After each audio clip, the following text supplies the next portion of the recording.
Christ is risen. All right, we are going to jump into Genesis chapter 4 today. Anything, though, before we get started here that we want to recall from last week? Questions, thoughts, fall into sin, Adam and Eve, fruit. They're removed from the garden. This is in the pictures. He's got one that's describing life after the fall. We talked about that a little bit, but I don't think I had shown you that. But we're going to be talking then about their children here at the beginning of chapter 4. So shall we jump in? Genesis chapter 4, verse 1. Now Adam knew his wife Eve, and she conceived and bore Cain, and saying, I have gotten a man with the help of the Lord. That first phrase is the Hebrew idiom, and translations that tend to be literal, on the literal side of it, will just retain that Hebrew idiom. Adam knew his wife. Now, see, I'm pretty sure none of you speak Hebrew, but when it says Adam knew his wife and she conceived and bore Cain, I think you understand the Hebrew idiom. My guess is that you have some idea of what took place between the two of them. So other translations that will try to help you out. So like if you're looking at NIV, I think the 1984 version says Adam lay with his wife Eve. Other translations, the EHV uses Adam was intimate with his wife. The NIV 11 says Adam made love to his wife. This gets a little bit more explicit with the idea that what they think they're doing is saying, well, how would people say this today? Well, there's a lot of ways that people say that today that we wouldn't want to put in the Bible. And that, and the Bible doesn't, use like clinical terms. The Bible uses a Hebrew idiom, a kind of a euphemism for what took place. I think we can understand it with the Hebrew idiom though, right? And I think there's something useful. Adam knew his wife.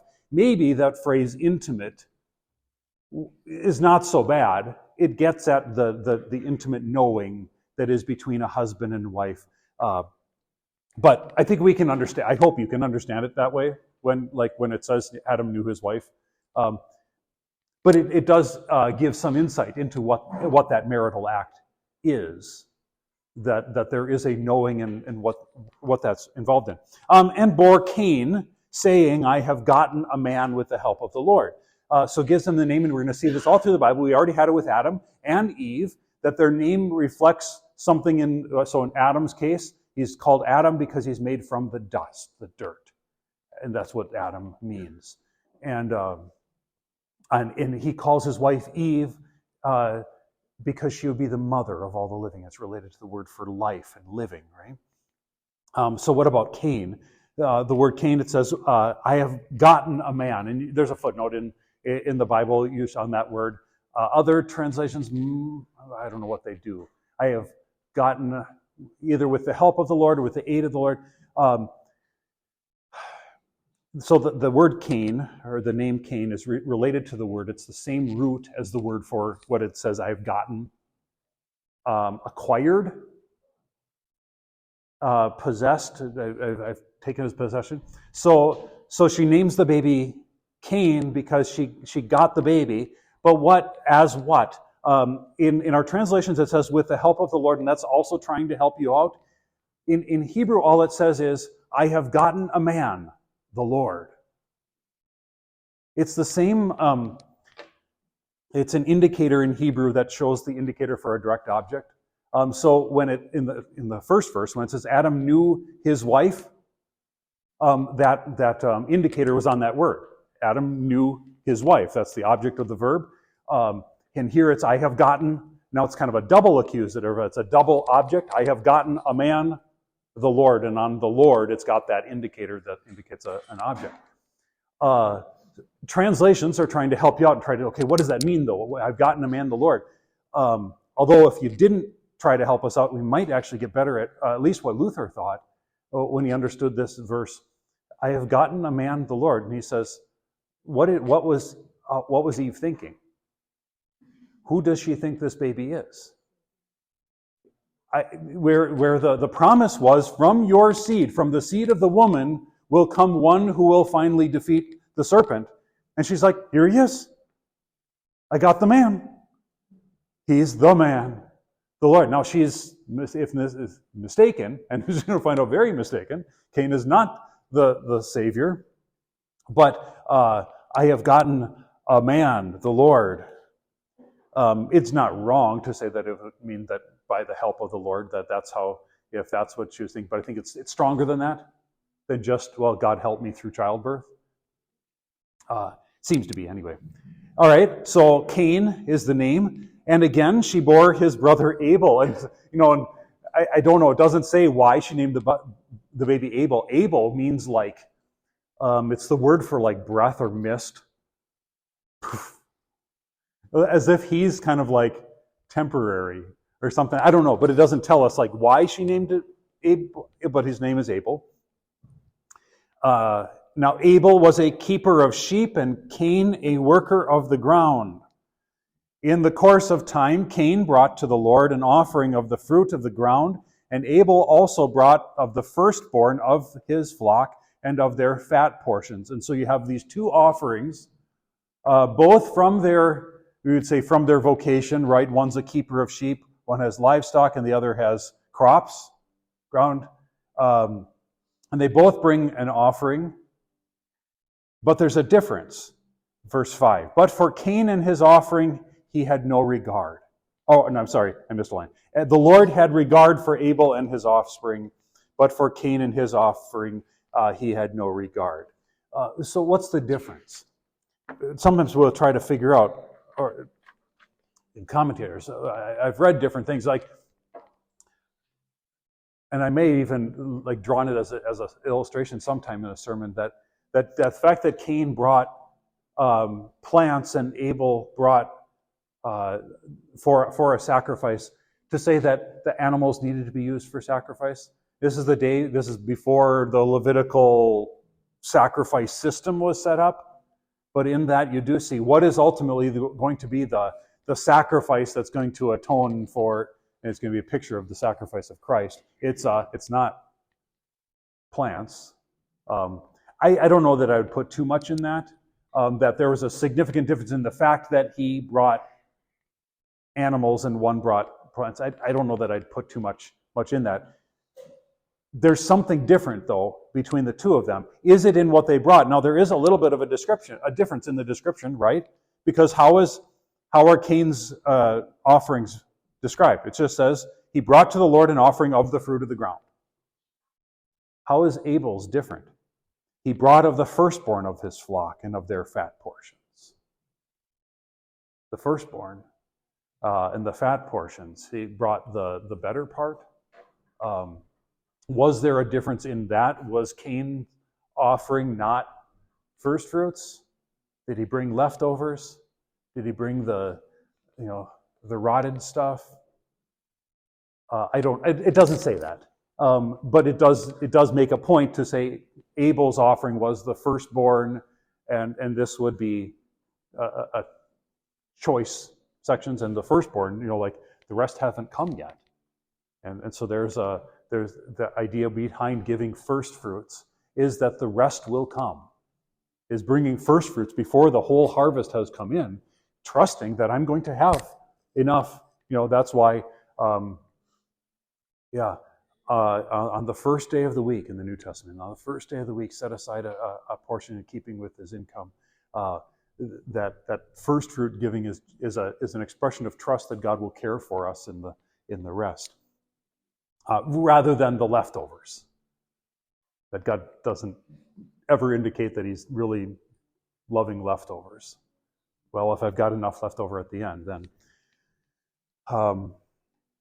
So we would say, what is the difference? Why does God have regard for one and not the other? And in some ways, we don't have the answer. He does. We can say God knows the heart. God sees the heart, and so he can see which is an offering. This is the usual explanation, that Abel's offering is brought in faith, and Cain's is not. Why not? I don't know. If this is the case, why does Abel believe and not Cain? Why does any one believe and not the other? I mean, it's not like God has this predetermined thing that says, well, this one will, this one won't, and then therefore this one can't. We could try to, well, maybe because he's a better person. We're going to see. Yeah.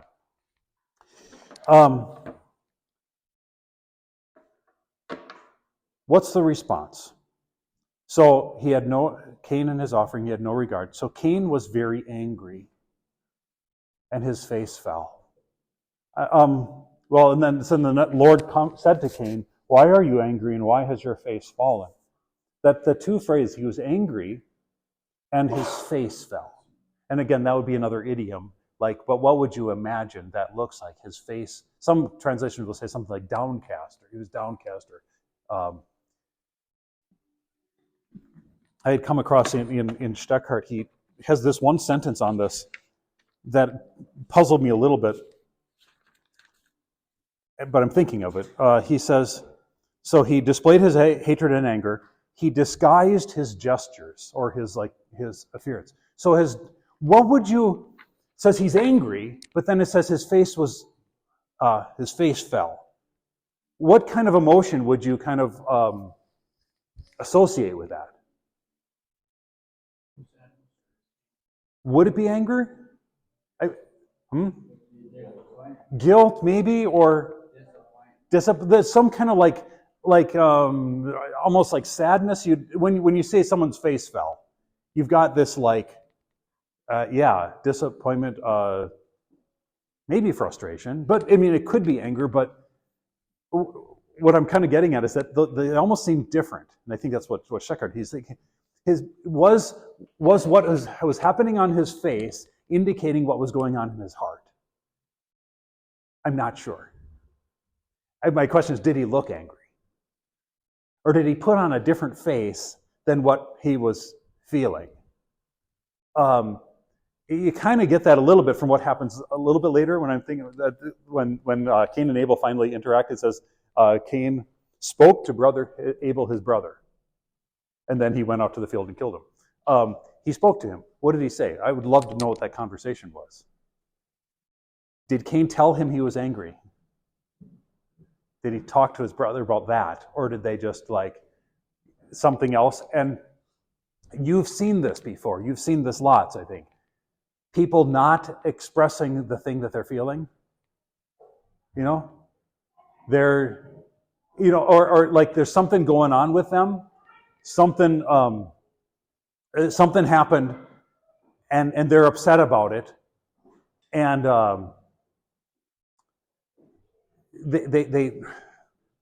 they react. They're different, but the way that they're acting, it's when someone's, I don't know, bummed about something, and then they actually take it out in anger. They get snippy with you, and it's because they had a bad day, or and where we I haven't seen the movie. What is it called? The movie. It's like this animated thing where it's got the emotions of the person's head in their Inside Out. I've not seen it, but there's a lot of stuff going on inside people, and what shows up on their face isn't always reflective of what's going on. And I wonder if that wasn't the way it was with Cain. Kelly?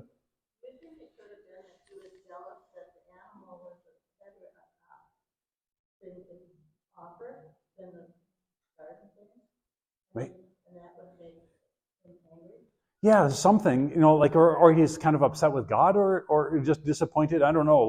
That his offering wasn't accepted, and so what's the result though? He's angry. Angry with whom? It doesn't really say. Who is he going to take it out on? Abel. But if it was God who didn't accept there's a lot of conflicting stuff going on here.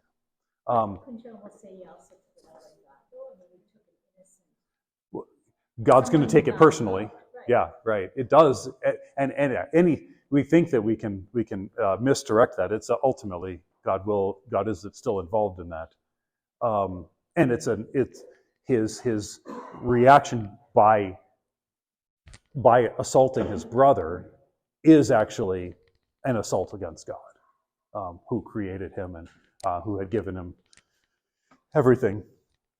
He was angry and his face fell. And I don't know I don't make too much of that, but just you get the sense that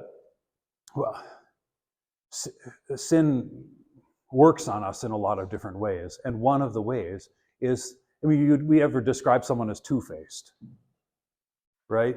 Like they react in two different ways, but a lot of times the reaction on the outside is not what's going on. And sometimes, this is just sort of personal relationships, like knowing that about people, that you know that sometimes the way that they react is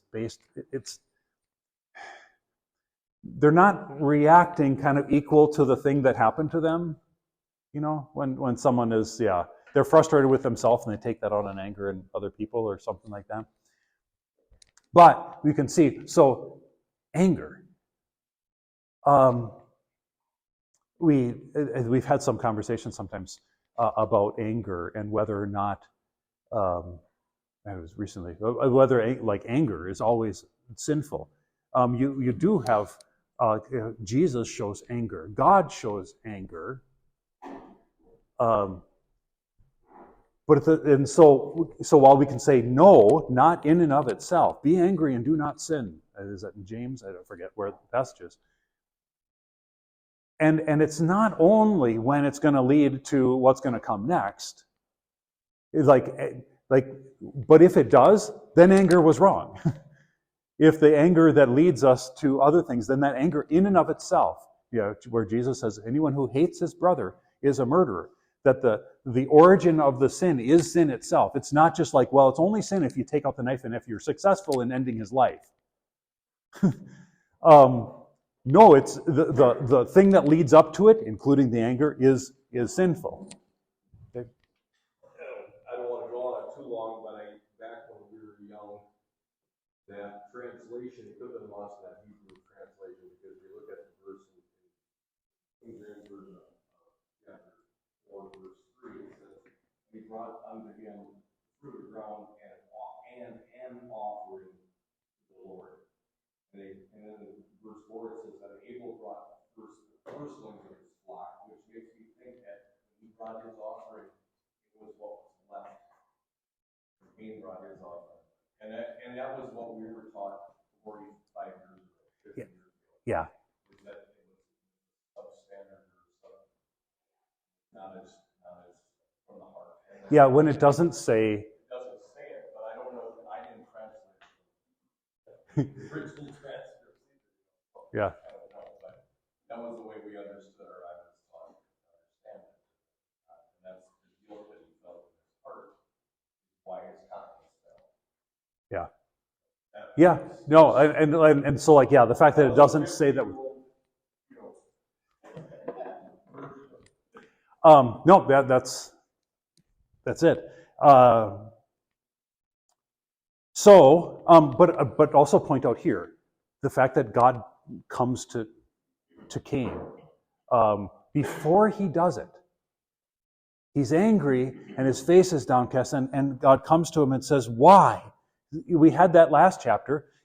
Comes to Adam and Eve. Why? Where are you? First he asks. Why are you hiding? He gives them this opportunity. He comes to them. And in this case, before he even, after he's angry, but, and in verse 7 then, he asks why, first of all. And then, if you do well, will you not be accepted?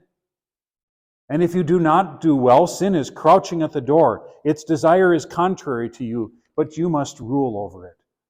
So there's this warning to him not to do what maybe he's already intending to do or had in mind to do, where his sin would take him, and God warns him. An interesting thing about the language, and I don't want to dwell on it too much, but just do you see the language at the end of verse 7? Its desire is contrary to you, and you must rule over it. Remember in chapter 3, part of the consequence of sin for Eve, when it said, your desire shall be contrary to your husband, but he shall rule over you.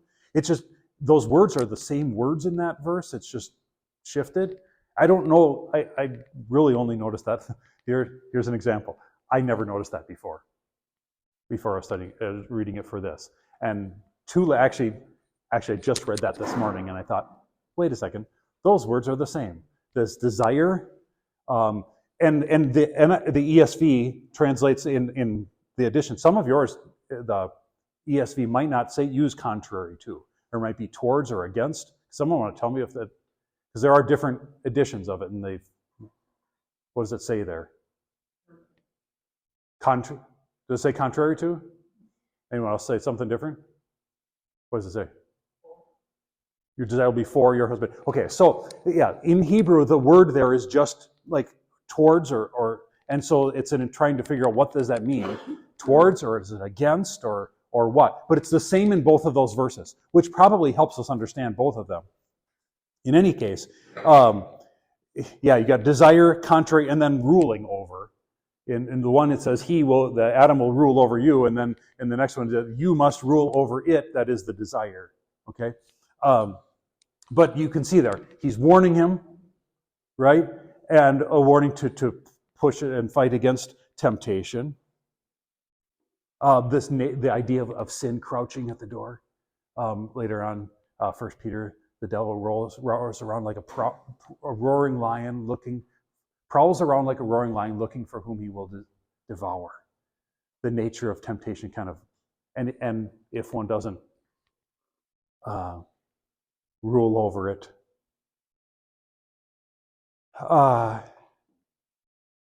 Cain spoke to his brother Abel. This is where Cain spoke to his brother Abel. What was that conversation? Did he I don't think the anger that he was expressing that ends up in killing him doesn't come out in that conversation. There's a bit of what would you call it? Duplicitous or deceit, like something that gets them to go out into the field. I don't know why they had to go out into the field, but they spoke to his brother as Abel.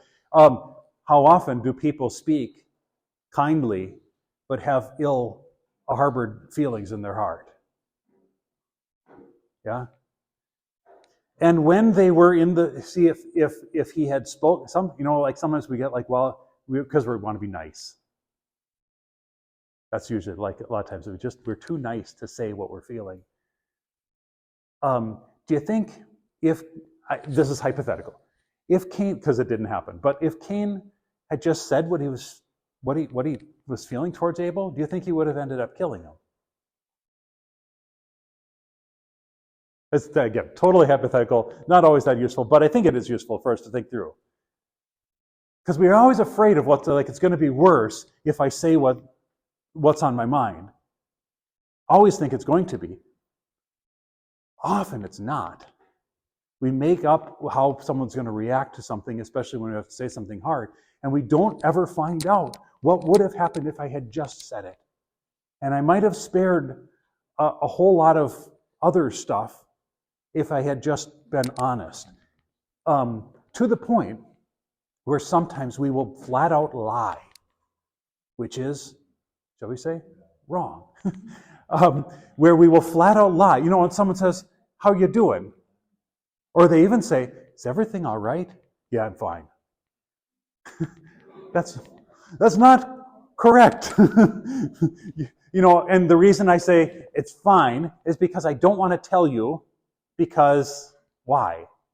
And so it makes me wonder, they're on their way out to the field and Abel's like, "What's bothering you? Are you all right?" "Yeah, brother, I'm kind of mad at you right now because you showed me up back there in church." "Oh, I'm sorry. I didn't intend to do that." "I forgive you." This could have gone if they had actually said so.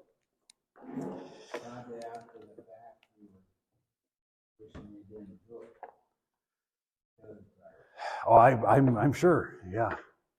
And sometimes, when things do escalate, then when if I had just But then a lot of the other times too, like we don't know how it could have gone if I had just, and we'll never know. All right. Yes. Uh-huh.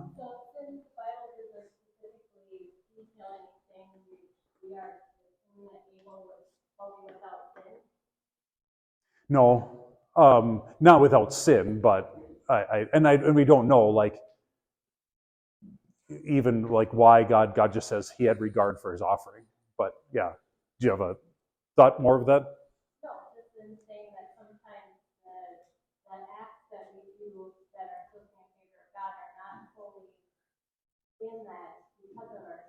Yeah, yeah. Well, and yeah, and so the fact that he regards Abel's offering, not Cain's, doesn't. And so we would assume, or based on the scriptures, that both Cain and Abel are from their parents born in sin completely, and we don't have a lot of details on anything else in the life of Abel at all, other than this. Yeah, well, and so like potentially, if Cain's mad at Abel, maybe Abel had some part of it coming. We don't even know that, but they didn't. Yeah. The only thing, because we would say no one is without sin. The New Testament it just refers to him as righteous Abel, but just in the same way that we refer to righteous Abraham, that is believing in the promise, not without sin, but a believer. We are led to believe that. Yeah. So what have you done? The Lord says, what have you done? Again, there's that hypothetical. It doesn't even wait for an answer there. The voice of your brothers. Oh, I'm sorry, I jumped ahead. Missed the action. And when they were in the field, Cain rose up against his brother Abel and killed him. Again, we see how the nature of sin in the world doesn't gradually enter in piece by piece. Where does it go? In the first generation, right immediately, what does it do? It attacks this beautiful gift of marriage and it turns it upside down into them, Adam throwing his wife under the bus and blaming God for doing it. And here in the second generation already, do you know the term fratricide?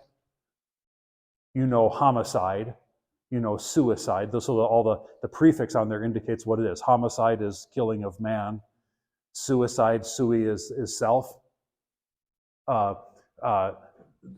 Patricide would be killing your father. Fratricide would be killing your brother. The fact that we have names for these things. Now, they come from Latin, but we have them, like, I just checked, is it in the English? Yes, it's an English dictionary. We have the words for killing your brother. The fact that we have to have words for this, for all of those things, and there's like a variety of these things that we kill, shows how quickly sin, the depths of sin, enter into the world. He rose up against his brother Abel and killed him. Then the Lord said to Cain, where is Abel, your brother? Again, this is like, where are you, Adam? He comes to him. And so what should have been the answer to that? Where is your brother? Well, I killed him. I'm sorry. But is that how Cain responds? I don't know. Lie. Other than if I don't know. I don't know if the animals ate him up yet or not. I don't know. Am I my brother's keeper? It's not just a I don't know. I'm my brother's keeper is this sarcastic sort of response that why are you asking me? What does that have anything to why do I have any obligation to know where he is? Even though obviously he does. He's wherever you left him laying after you bludgeoned his brains out. Sorry for that graphic.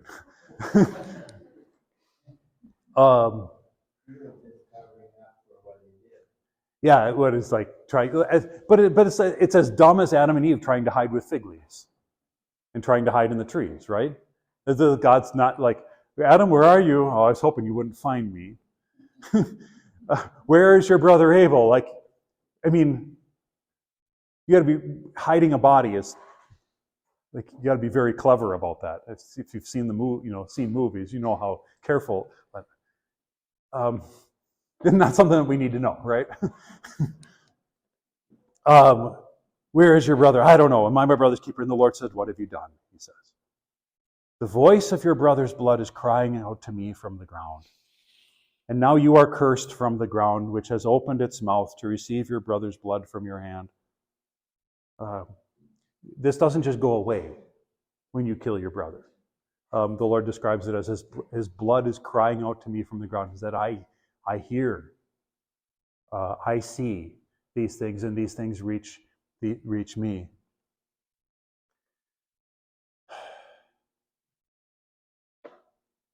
I think there's a little section from Dr. Steckhart that I think is useful, where he says, we see the terrible progress of sin. There was a short distance between the inconspicuous bite of an apple and fratricide. Like, it wasn't like generations or centuries. Since the days of Cain, murder and manslaughter have ruled the earth. Yes, the sin of Cain is innate in all of us. The natural human heart is full of hatred, anger, envy, and bitterness. And whoever is angry with his brother, whoever hates his brother, is a murderer. And how often does hatred erupt in gestures, words, and deeds? That the anger spills out, and why that is condemned, partly because of where it leads, and it's this innate sinfulness that is in us. So it teaches us that the depth of our whole depravity, and it's not like it's something that we can point over there and say, yeah, those people over there, they have this. As if we can say here, we're all like Abel, but there's those mean people out there, those naughty people out there that do bad stuff, and they have that, and we're over here. At the same time, so what you have here in Cain and Abel is, I think both of them are a picture of all of us. So in Cain, we say we can't look at Cain and say there's not something in him that doesn't exist in me. Like, I'm capable of that too. This idea, how could people do that, such a thing? I mean, I know I understand why people ask the question, because you're like, how? I can't imagine that.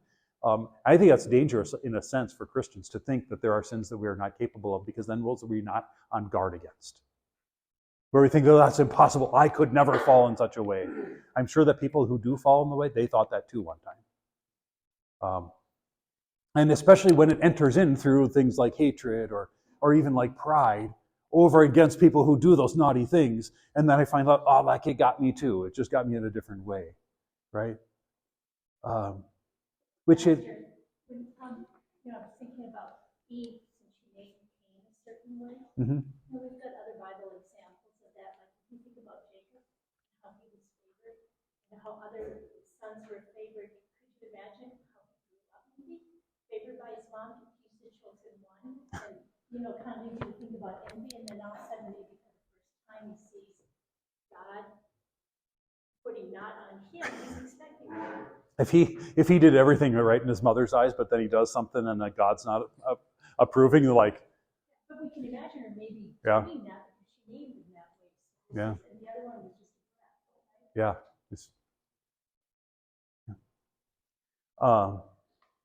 Yeah. And so we see in ourselves, like, we're all Cain. We all have the depth of this depravity. At the same time, as believers, you see the other side of it too. Abel, on the other hand, was pious and righteous. He believed the promise. His sacrifice came from faith. Hebrews 11 talks about that, of Abel's offering. His was childlike worship of God in spirit and truth, and precisely for this reason, he was hated and put to death by his brother. Abel is the first in the long line of holy martyrs. We talked about martyrs a little bit last Sunday. We see how the believing children of God have stood in the eyes of the godless world from the beginning. From the very beginning, when the Apostle John introduces the example of Cain and Abel, he writes, "Do not marvel, my brothers, that the world hates you." So St. John writes this, and he draws on this picture to say, we as Christians, we're like Abel. Don't be surprised. And Jesus said the same thing. Don't be surprised Those who want to live godly lives in this world must suffer persecution. And I don't think that as long as this world has stood, it's always been this way. Right from, and this is in part a consequence of the word that God speaks to the serpent, which says, I will put enmity between your offspring and his offspring, your offspring and her offspring, right? Between the believing children of man and the unbelieving children or offspring of the enemy. There will be enmity. We can expect that. We shouldn't expect ever that God's people, his believing children of God, his church will be like, that there won't be enmity with opposing forces. Yeah? But we can take comfort then in just as God, the blood of Abel cried out to God from the God, it does not go unnoticed. And so we are not then the avenger. We don't have to right every wrong, even though we have this sense that we'll want to. And that there's a place for in our civil sphere for justice to be done.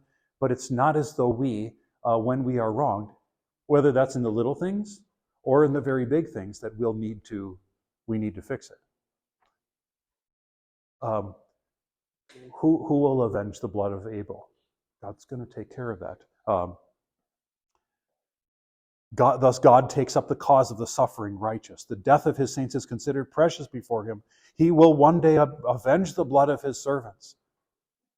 But he will banish and condemn stubborn sinners from his sight. He will repay the wicked for what they have done to their neighbors, and especially to the pious children on earth. God will take care of that. That puts us Christians in a very, rest. Where we don't have to fix it. We don't have to, so terrible things can be done. And it's not as though they're getting away with it. To the degree that we think that we need to do it, sometimes it's because we don't think God is going to. That's not right. They should believe that, even if someone gets off in this life, what if someone was publicly killed to death for professing their Christian faith? Yes, publicly confessing their Christian faith, and what if they never got caught? What if the person hid it? Or even, how do we feel when someone who takes a bunch of lives and then turns the gun on themselves? What do we think? Coward, and we're kind of disappointed that they didn't, they're not getting off. Because we look at it, that's the coward's way out. Or they even might say the easy way out. That's not the easy way out. That is, God is the avenger and judge of over all this. Thus, God takes up the cause of the suffering righteous. I already read that. He will one day avenge the blood of his saints. We should talk a little bit, let's keep going here, about the mark. And now you are cursed from the ground, which has opened its mouth to receive your brother's blood from your hand. When you work the ground, it shall no longer yield to you its strength. You will be a fugitive and a wanderer on the earth. Cain said to the Lord, my punishment is greater than I can bear. Behold, you have driven me today from the ground, and from your face I shall be hidden. I shall be a fugitive and wanderer on the earth, and whoever finds me will kill me. Then the Lord said to him, not so. If anyone kills Cain, vengeance shall be taken on him sevenfold. And the Lord put a mark on Cain, lest any who found him should attack him. Then Cain went away from the presence of the Lord and settled in the land of Nod, east of Eden. So what this mark was, we don't know. Some people have guessed, and I don't think it's necessarily useful. But whatever, it is a mercy that God chose to him, that he would not be executed, but he is sent to wander. I will be a fugitive and wanderer on the earth. He leaves his family, has to go on his own. But we're going to read in a little bit what happens to him from there. So I'm guessing that Sunday school isn't going to get this next section, but I think it's useful for us to look at quick. Cain knew his wife, and she conceived and bore Enoch. Note that. Pay attention to this, Enoch. When he built a city, he called the name of the city after the name of his son, Enoch. To Enoch was born Irad, and Irad fathered Mahujael, and Mahujael fathered Methuselah, and Methuselah fathered Lamech, and Lamech took 2 wives. The name of the one was Ada, and the name of the other was Zillah. Ada bore Jabal. He was the father of those who dwell in tents and have livestock. His brother's name was Jubal. He was the father of all those who play the lyre and the pipe. Zillah also bore Tubal-Cain. He was the forger of all instruments of bronze and iron. The sister of Tubal-Cain was Naamah. Lamech said to his wives, Ada and Zillah, hear my voice, you wives of Lamech. Listen to what I say. I have killed a man for wounding me, a young man for striking me. If Cain's revenge is 7-fold, then Lamech's is 77-fold. It doesn't show this as a development of piety among the descendants of Cain, does it? You've got polygamy. You've got then this bragging, and so he's like, you thought Cain was tough for killing his brother. I'm 77 or 10 times more. And Adam knew his wife again, and she bore a son and called his name Seth, for she said, God has appointed for me another offspring instead of Abel. Before we go on and talk about Seth, where do the Cainites go? This is Steckhart's description in describing the lineage of Cain and where it comes from. This is, so it has been from the beginning, so it will be to the end of the world. Humanity is progressing. You see that progress. They're inventing things, and they've got stuff now, right? They're forging, and humanity is progressing, is clever and inventive in external earthly things. People have advanced far in all kinds of arts and sciences, but that is not in truth progress. Morals deteriorate from generation to generation. The world is simply evil and corrupt. With the advance of culture, sin, wickedness, and outrage also increase. A wild, disorderly nature, raw, wild lust, hatred, murder, violence, that is the nature of this world. Worldly education does not prevent sin, but rather encourages it. That's a stunning.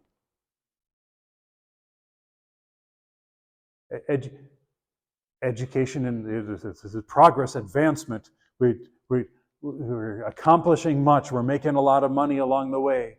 We've got culture. The worldly education does not prevent sin, but rather encourages it. Crafts, trades, industry are in the service of avarice and greed and are misused. Misused. This could be used for good. The one who forges instruments, right? First, musical instruments can be used, and later on in the Bible, they will be used in service of God, but they can be misused too. Are misused to harm one's neighbor. Worldly art mostly glorifies shame and crime. Thus, the world and its development are driven toward its end, toward dissolution. So the one point is that this is, I see a lot of times or hear people looking at the world as it is today, and we say, oh, this is terrible, and not realizing that it has always been. But it is progressive, and it does get worse. And maybe the reason why it seems like many generations look back at their grandparents' generation and say, oh, it was that much better. And I wonder, in part, the reason, if we were to look at their generation, we'd say, oh, that was pretty good back then. That's because we've gotten used to the things that they thought were terrible. The parts of their day that they were lamenting about, and they're saying, oh, this is horrible. We're like, well, that's normal. I like that. I'm not going to give that up. But we're in it, and we look we look at their day, and so they were looking at their day and saying it was terrible. So Dr. Steckhart, who's writing, early 1900s, very early 1900s, right around the turn of the century, He's looking at it and saying, but the things that he's talking about, we look at as normal. It's just shocking. Yeah, and it's going to get worse up until the flood. A little bit about, so we got some time. So we got Seth. So Adam knew his wife again, and she bore a son and called his name Seth. For she said, God has appointed for me another offspring instead of Abel, for Cain killed him. So as a replacement for Abel, to which, of course, like you say to anyone who's lost a child, like another child doesn't really replace the other, really. But she does say that. She says, instead of Abel. To Seth also a son was born, and he called his name Enosh. At that time, people began to call upon the name of the Lord. That's a wonderful verse. That they began to call upon the name of the Lord, proclaim the name of the Lord. It's the beginning of the worship of the name of God and the word of God. We could spend a lot of time just on that verse, but I want to get to Enoch. So in chapter 5, again, we have the flood, which we'll get to next week. It starts in chapter 6. So we just want to just look at chapter 5. That's Adam's descendants to Noah. So we're going to get the genealogy from Adam to Noah. The book of the generations of Adam, we had that at the beginning of chapter 2. It says this is the generations of man. That's an indicator, kind of a chapter, not chapter marker, but of a shift in the narrative. This is the book of the generations of Adam. When God created man, he made him in the likeness of God, male and female. He created them. He blessed them and named them man when they were created. Adam lived 130 years, and so you could scan down this and just see their lives. Adam, 130 years. Then he has a son. He lives after he fathered Seth over 800 years, so in total 930 years. With Seth, he lives 912. Enosh, which is crazy to us, right? Enosh, he's 90 before he has his son. There's a total of 905. See that? Kenan, total of 910. Mahalalel, total of 895. Jared lived 162 years. He fathered Enoch. Jared lived after he fathered Enoch 800 years and had other sons and daughters. Thus all the sons of Jared were 962 years and he died. All the way through this, though, you know what the other refrain is? Everyone, and he died. And he died. And he died. Even though, like 900 years, and he still died. Although at that point, you'd be like, finally. Right? We get to, yeah. But then there's a difference there. When Enoch lived 65 years, he fathered Methuselah. Enoch, it says, walked with God after he had fathered Methuselah 300 years and had other sons and daughters. Thus all the days of Enoch were 365 years. Enoch walked with God, and he was not, for God took him. That's all it says. And he lives like a third of the life of his fathers. Just a youngin'. 365, and he's out. That's worth considering. I think I've got Dr. Steckhart has a comment on that. It says, it was a grace of God that God took this pious man early when he had only reached a third of the years of his fathers from this evil world and took him to himself in heaven. He was taken to heaven as he was without seeing death, us, body and soul. There are already glorified bodies up in heaven. Thus, the end of our faith, the future, heavenly, glorified. So, we talk about when we die, our bodies will lay in the grave until Jesus raises us, but they'll remain in the grave until then. He says there are already glorified bodies up in heaven. Yeah? So Enoch, a couple others, guys who've escaped death. Who else's body is up in heaven?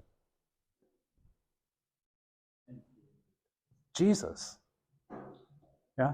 Jesus does not ascend spiritually and leave his body on the ground, does he? The body born of Mary, he takes that with him. So Enoch, what a treasure that is. Which is what heaven is, the eternal presence of Jesus himself, even in his body.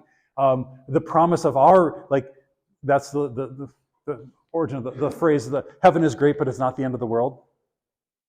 That the resurrection for us is the final culmination. So you die and go to heaven. You haven't yet received the fullness of Jesus' promise to you. So you were with Jesus, but not in the same way as you will be at the resurrection. When Job says, I will see him with my own eyes. But Enoch gets this right away, which is good for him. I'm happy for him. Thus, the end of our faith, the final of our faith, the future, heavenly glorified life is guaranteed to us. We see from this story that just as old age is a gift from God, under certain circumstances, premature death can also be a blessing and grace from God. The wise Sirach says of the righteous man, his soul pleases God, therefore he took him quickly out of this evil life. Although that's from the Apocrypha, and he actually misquoted it. He said it from Sirach. It's not Sirach. It's a different book. But point is, he takes him out of this evil world into himself in heaven. And while we'll look at that and say someone dies young, and we say, oh, what a tragedy, and it's our loss. But that can also be a mercy, a grace of God that he does that. Yeah. We're not going to stand when that happens and say, I know that this is why God did this. But we can see God does this sometimes. And at least for Enoch, certainly for Enoch, right? He walked with God and he was no more. How that took place, I don't know, and I don't know if it's a lot of... but that was good for him, and it is for the Christian who dies in faith, even prematurely. To be with Christ is to die is gain.